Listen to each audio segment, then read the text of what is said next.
In 1982, a young couple checked into room 217. By morning, only one of them remained. The other had vanished, leaving behind a half-packed suitcase and claw marks carved deep into the wooden headboard. This is not folklore. The hotel still stands, it still accepts reservations, and room 217 is still available tonight. For decades, guests who dared to stay have reported voices, movements, and events no one could explain. Some call it America's most haunted hotel. Tonight, you'll learn why. If you believe you could last a single night in room 217, subscribe now. If you wouldn't, explain in the comments why you'd never make it until morning.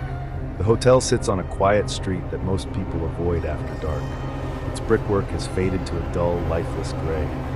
The neon sign at the entrance sputters, half its bulbs long gone, the word vacancy broken and crooked. Even on weekends, the parking lot remains empty, as if the building itself repels anyone who dares to approach. Locals do not whisper about it. They speak as though the stories are fact. Taxi drivers refuse to stop there after sundown. Ask for a ride, and they will shake their heads, mutter a warning, or simply drive away. Inside, the lobby feels like a shrine to a past long gone. A grand chandelier hangs above, its crystals coated in dust, swaying though no air moves. The wallpaper curls and peels from the plaster.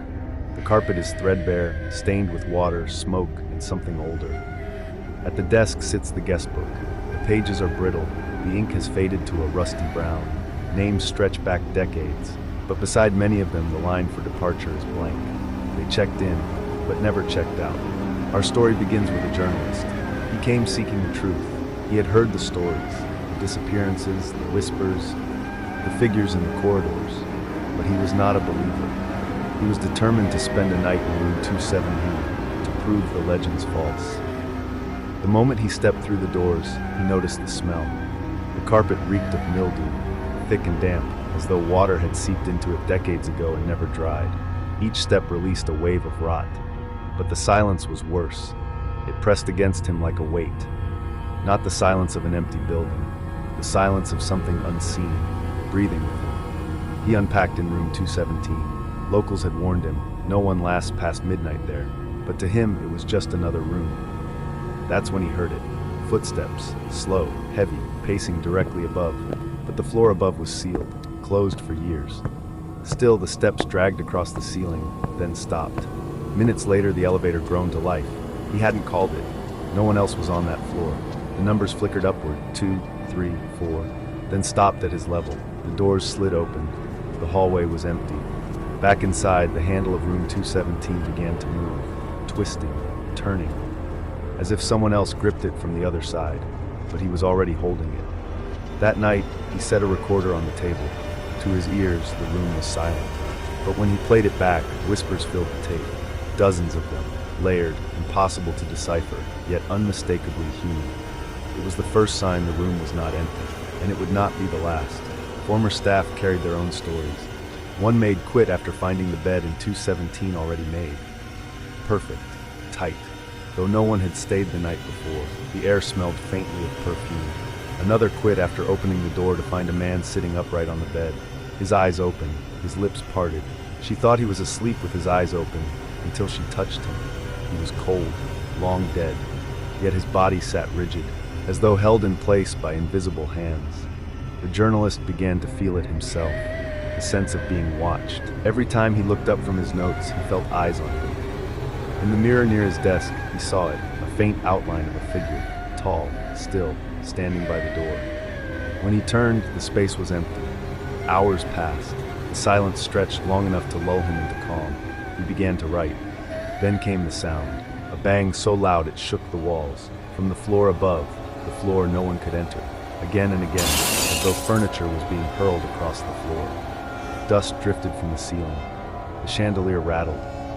And then, silence.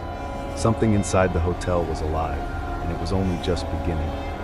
Would you dare open the door to room 217 after hearing that? Subscribe if yes, or comment why you'd never take that chance. The journalist dug into the history. What he found was darker than rumor. The land beneath the hotel was once the site of a state asylum. It burned to the ground in the late 1800s. Dozens of patients perished, trapped behind barred windows, their screams carrying into the night. When the ashes cooled, investors built the hotel directly on the ruins. They never removed the foundations beneath. Disappearances followed. In the 1940s, travelers checked in but never returned home. Their cars remained in the lot, their luggage in the rooms, but they were gone. 2 decades later, it happened again. A salesman, a newlywed bride, a school teacher. All stayed at the hotel. None were ever seen again. Then came suicides. Guests who leapt from windows, who hanged themselves from bathroom fixtures, who swallowed poison, and sometimes worse. In 1954, a honeymoon couple took room 217. By morning, the bride had vanished. The groom was found alone, his clothes torn, his face frozen in terror.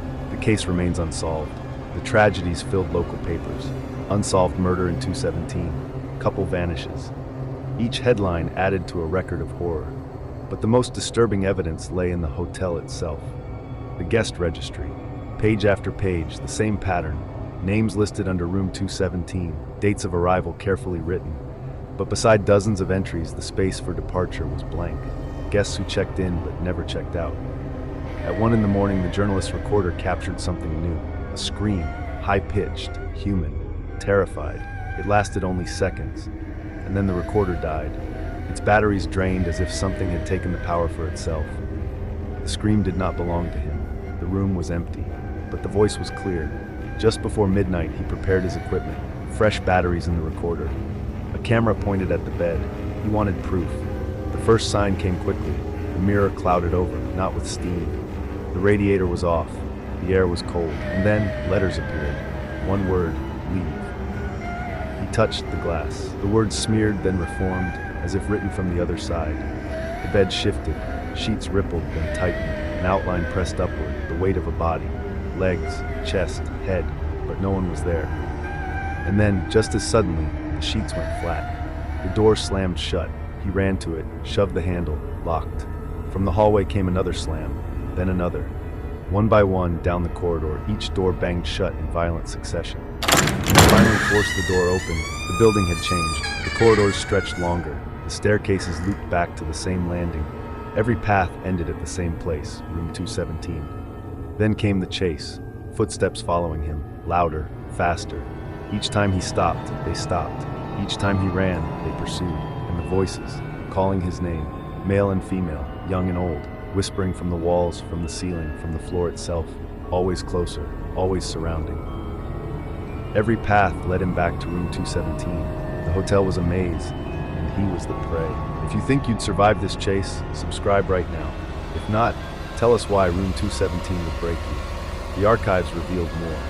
The hotel's architect, Elias Harrow, had been a recluse, a man whispered to have ties to occult societies in Europe. His designs were not built for beauty, they were rituals in stone. The blueprints proved it. The hallways aligned with cardinal points, the staircase built above unmarked graves, and room 217, the center, the core. The chamber where all energy converged. The pounding began again. Every door in the hallway, one after another, closer and closer until it reached 217. Scratches tore across the walls. Jagged lines gouged into plaster as though invisible claws raked deep. The voices screamed now, not whispers, shouts, names of past guests, names that matched the registry. It was as if the room itself was reciting its victims. He fled to the lobby. The chandelier above shook violently, raining down dust. The guest book opened by itself, pages fluttering until it landed on the latest entry. His own name, written in ink where he had never signed it. Then came the weight in his pocket, a brass key, number 217 etched into it. He had turned in his key hours earlier, yet here it was, returned to him. Cold fingers gripped his shoulder, long, unseen. He turned, and what he saw was never written in his notes. He bolted for the exit. The doors opened, but instead of night air, he stepped into the second floor corridor. Standing once again before room 217, the lights flickered out.